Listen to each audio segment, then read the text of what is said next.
Hey everyone, welcome back to Extra Rise English Podcast, the show that helps you level up your English one real conversation at a time. I am Mia. And I am Leo. So glad you are here. Okay, I need to tell you something embarrassing. There was a colleague I ate lunch with almost every single day for about 6 months. Same table, same window seat, same 20-minute break.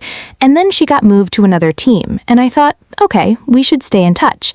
And it was only in that moment that I realized I did not actually know her last name. I did not know what city she grew up in. I did not know what she did on weekends. 6 months of lunches, and I was essentially a stranger with a reserved seat at her table. And the painful part is that she probably thought the same thing about you. That is the painful part, yes. And I kept asking myself, how did that happen? Because it did not feel like nothing. It felt like something. It felt like friendship. And then the context changed, and there was just nothing to hold it up. What you're describing has a name. Researchers call it proximity friendship. It is the kind of closeness that forms automatically through repeated contact without either person deciding to build it. You are near someone often enough and a feeling of closeness accumulates on its own. This is how most of us learned what friendship looks like. You sat next to someone in class for a year. You were on the same team, in the same neighborhood. The structure did the work. You didn't have to try. And in a lot of Asian contexts, that's basically the only model for friendship you grow up with. You don't choose a friend. You end up near someone long enough, and the relationship becomes real. And that model reflects something genuinely valuable. In Filipino, Indonesian, Vietnamese, and Thai communities especially, closeness builds through shared meals, shared routines, shared time over years. You don't declare a friendship, you accumulate one through presence. That instinct comes from a real cultural value.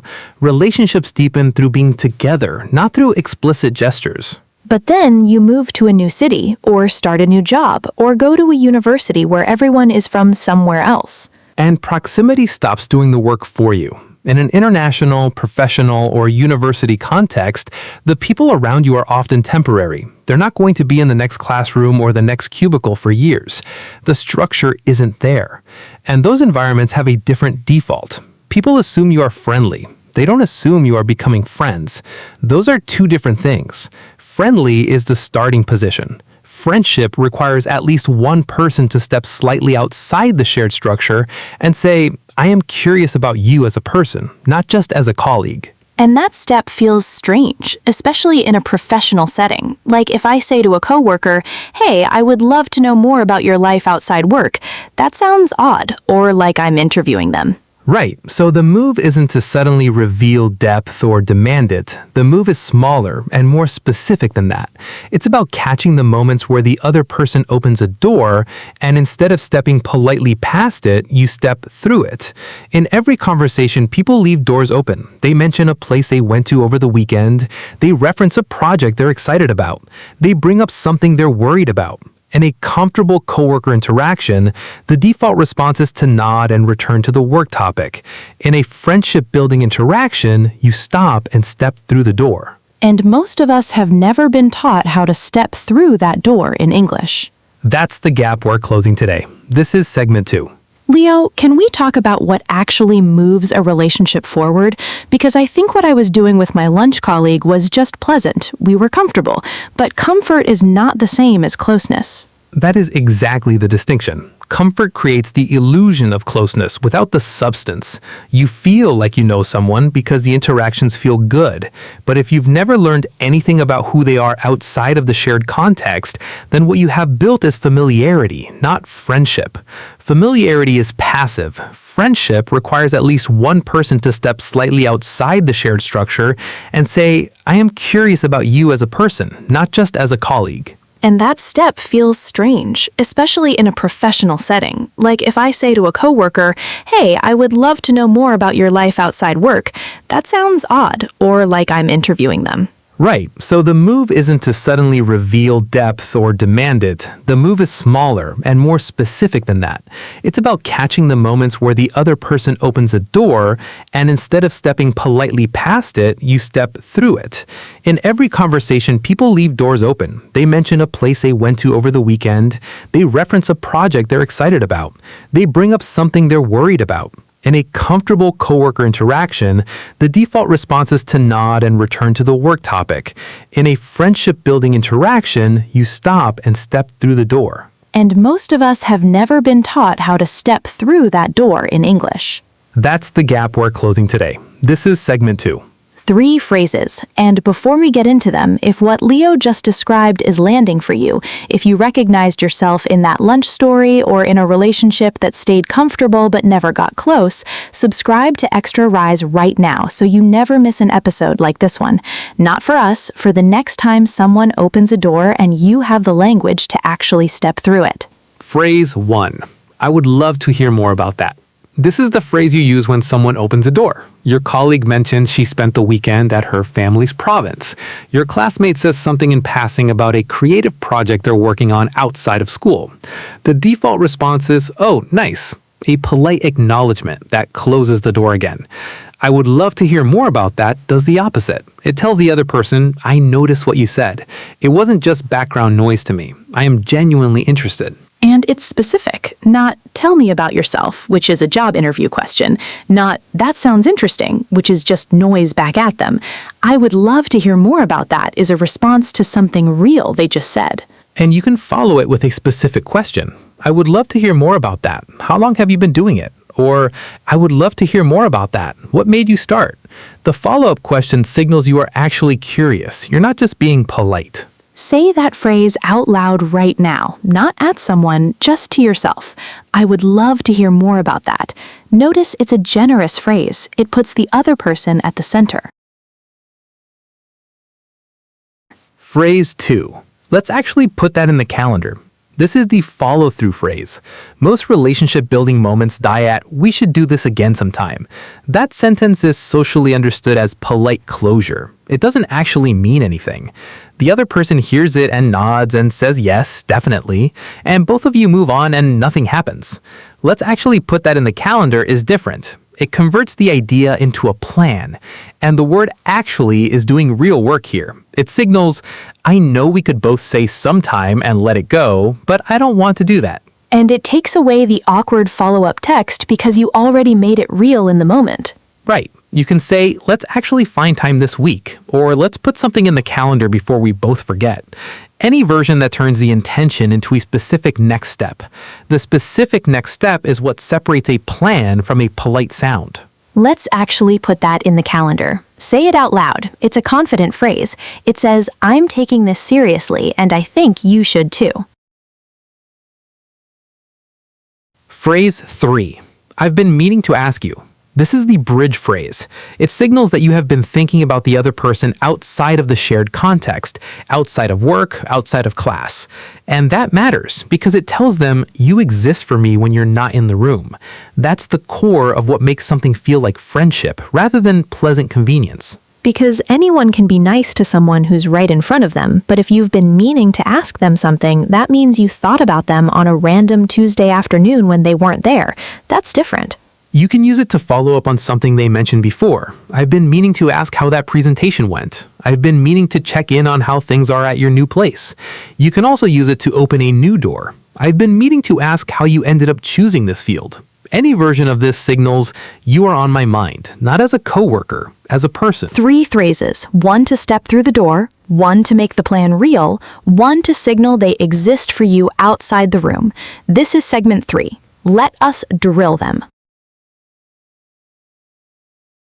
3 real situations. Leo models the response. Say it out loud with him. Ready? Ready. Scenario 1. You just had lunch with a colleague you genuinely enjoy talking to. It is your 5th time having lunch together. She mentioned she has been taking ceramics classes on weekends. You like this person and you want to move this beyond a lunch break friendship.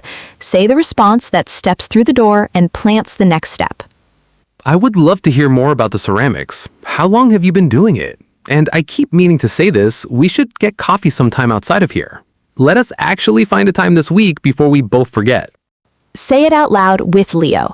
I would love to hear more about the ceramics. How long have you been doing it? Let us actually find a time this week. That response uses two of the three phrases. I would love to hear more about steps through the door on the ceramics detail, and let's actually find a time this week turns the vague idea into something with a deadline. She now knows you are serious, and you gave her an easy next step. The door was already open. She mentioned ceramics. You just walked through it instead of stepping politely past.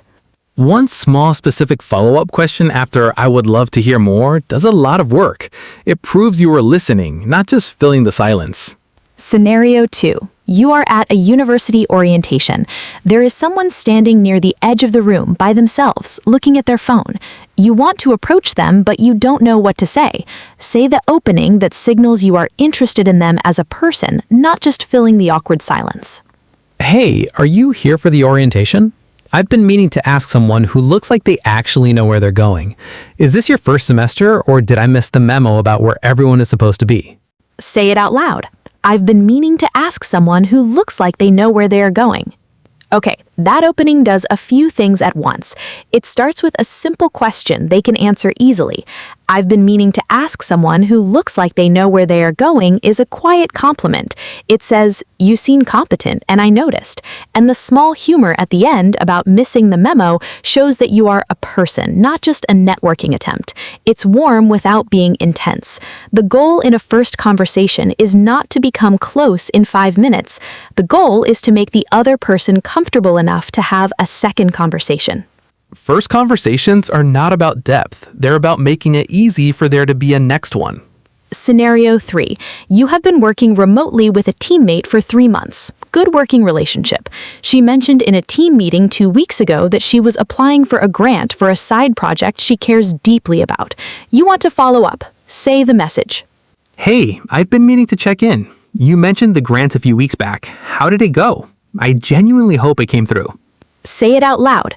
Hey, I've been meaning to check in. You mentioned the grant. How did it go? I genuinely hope it came through.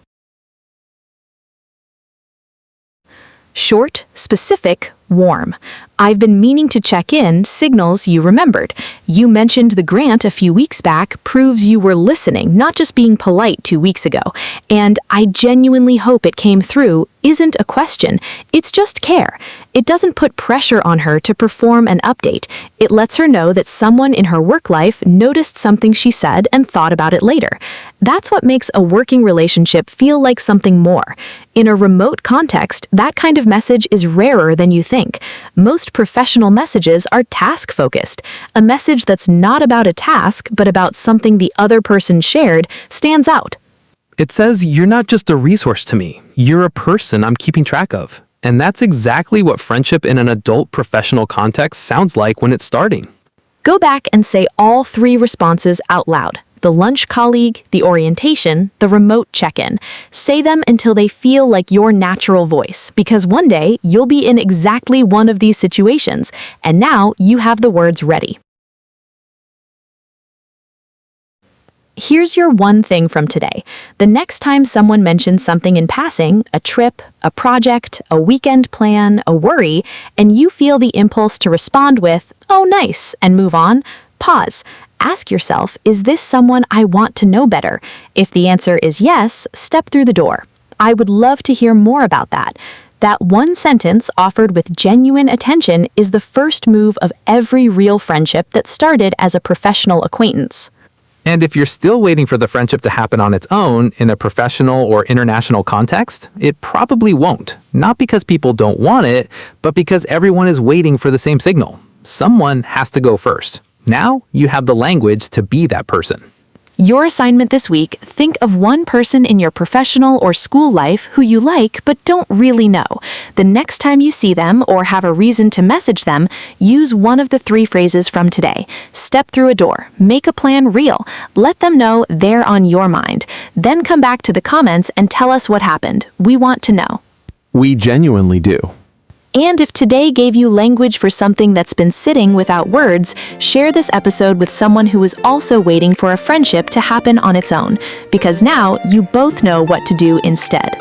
And if you want more of this every single week, subscribe. We'll be here.